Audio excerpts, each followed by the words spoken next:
আল্লাহ মামুনুল হক সাহেব আসছেন, উনি বয়ান করবেন।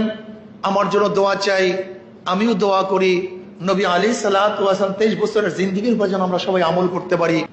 কিন্তু বাস্তবতা হলো যাদের ছাত্র সংগঠন আছে তারাই ক্ষমতায় গেছে, আর যাদের ছাত্র সংগঠন নাই তারা ক্ষমতায় যায় নাই। এটা বাস্তবতা।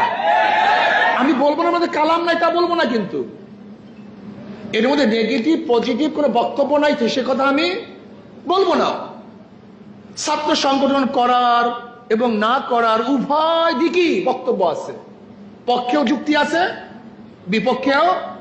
কিন্তু আমি দেখছি যারা সংগঠন, ছাত্র সংগঠন যাদের আছে তারা ক্ষমতায় গেছে, যাওয়ার অপেক্ষা আছে। আর যাদের ছাত্র সংগঠন নাই তারা ক্ষমতায় যেতেও পারবে না, অপেক্ষাও থাকতে পারবে না। আমি কথাটা বোঝাতে পারছি?